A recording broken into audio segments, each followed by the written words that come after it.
knowing that Killer was cursed with a smile fruit. It's a really ironic curse because Killer killed anyone who laughed at his dreams, and now Killer himself is stuck in permanent laughter. Hey, what's up everybody? It's LeeLos, and today we're continuing talking about the legendary greatness of Sabaody. Stay steady and pursue your dreams and goals. You're born to win, you're made for greatness, and I definitely believe in you guys. Keep up the great work each and every day. So where we left off, Shaggy was telling the boys that they're 100 times weaker than Rayleigh. In recent chapters of Egghead Island, Oda makes a callback to this very statement, having Luffy say that the Straw Hats are now 100 times more powerful during Egghead Island than they were during Sabaody. Luffy knocked a Celestial Dragon's block off, and the Supernova trio was getting ready to rumble against some fodder Marines. Kid, Law, and the Luffmeister low diff the Marines. Kid reveals that he and Killer have a dream of finding the One Piece, and that up until now, Kid has killed every single person that's ever laughed at them having this dream. This might actually be the true reason as to why Kid killed so many civilians. Also makes Wano more of a sad experience to read, knowing that Killer was cursed with a smile fruit. It's a really ironic curse because Killer killed anyone who laughed at his dreams, and now Killer himself is stuck in permanent laughter. Roger is revealed to have had the voice of all things. To this day, this is a mysterious power even more rare than Conqueror's Haki. During Roof Piece, in the later portions of Wano, Luffy and Momonosuke are basically having a full-on Discord voice chat through the voice of all things, but it's worth noting that Luffy has a very special devil fruit. There may be an underlying connection between Luffy mastering his devil fruit ability and Luffy developing his ability to use the voice of all things. Mad D Monk Uroge brawls a pacifista and honestly is getting the taste slapped out of his mouth. Uroge's devil fruit makes him more powerful as he takes more damage, so he's a challenging fight to anyone relative to him in power. Unfortunately, Sabaody Supernova are absolutely fodder compared to the New World because the power gap between Uroge and a pacifista is so big that even after Uroge has several power-ups, the pacifista still is able to take Uroge's strongest attacks to the chinny chin chin, then casually slams Uroge into the pavement and has this man questioning his life decisions. The pacifista are cyborgs built by Vegapunk to look exactly like the warlord Kuma. It's implied that the pacifista might have actually once been real living people that were killed and modified into pacifista, which is just more proof of the fact that Vegapunk is basically a One Piece Rick from Rick and Morty. Vegapunk doesn't make his first appearance into the series until several hundred chapters from now, but his technology and influence is sprinkled all throughout the One Piece world. The pacifista battle numerous supernova, and the pacifista are so strong that most of the supernova genuinely believe that they're fighting the real warlord Kuma. Kizaru shows up and low diff cleans up the supernova the same way a very hungry boy might clean his plate. The Straw Hats engage in fisticuffs against one pacifista, and it literally takes the entire crew using all their strongest combos together back to back just to defeat one of them. This walking Nokia is so powerful that after the fight, Luffy wants to relax for a bit. The Straw Hats are basically at 1 HP, really just wanting to chill, but they're forced to continue running for their lives in this exhausted state anyway, because Kizaru's on their tail, and he would legit low diff the entire crew even on their very best day.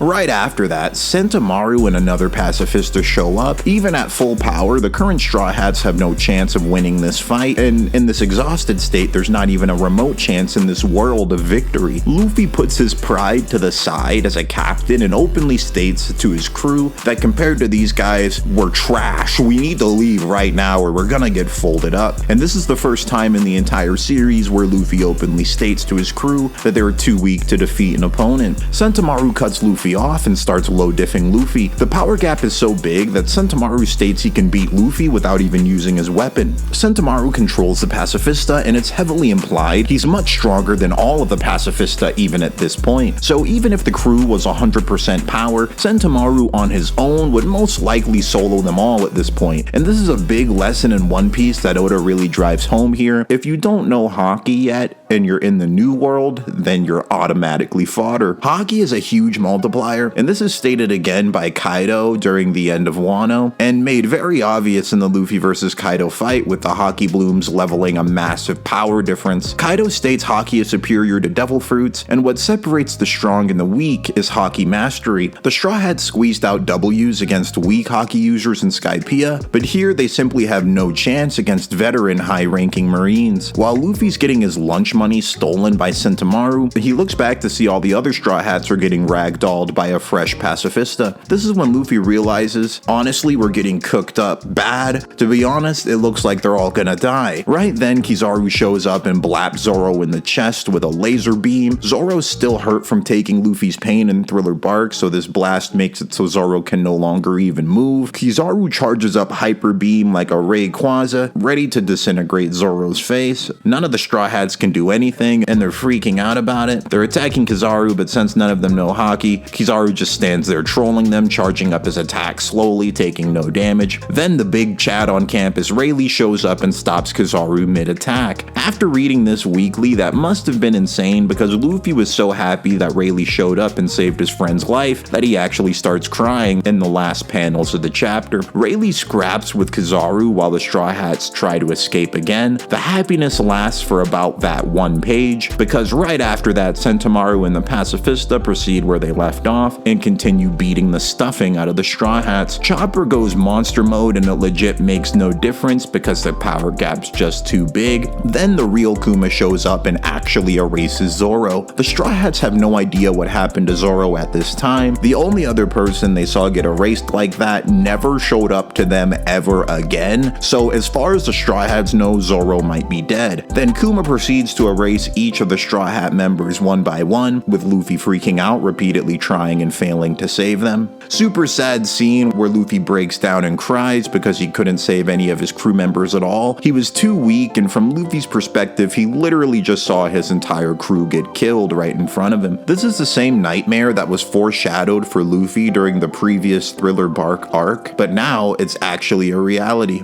Then, at the very end, while Luffy's crying, Kuma erases Luffy as well. The chapter ends saying, "That day, the Straw Hat Pirates led by Captain Monkey D. Luffy were eradicated." This very instance is being inversely paralleled in our current chapters of Egghead Island. In pre-time skip, it was Luffy and the Straw Hats who get eradicated while Kid and Law go on to continue their journey. But here, during Egghead Island, it's Law and Kid who get their crews eradicated while Luffy continues thriving in his journey. Reading this weekly must have been really insane because you're sitting there thinking like, dude, did Oda just legitimately kill all the main characters? Like, what's gonna happen next? Is there gonna be like a heaven arc like in Dragon Ball Z? Kuma could have killed all of them if he wanted to, but he just chose to spare them. And I mean, legit Sentomaru probably could have killed all of them too. And if Kuma wasn't there, the pacifista would have killed all of them anyway. So I love how Oda wrote this into the story instead of just giving them all friendship power-ups. One Piece's writing is so good, it's just wild.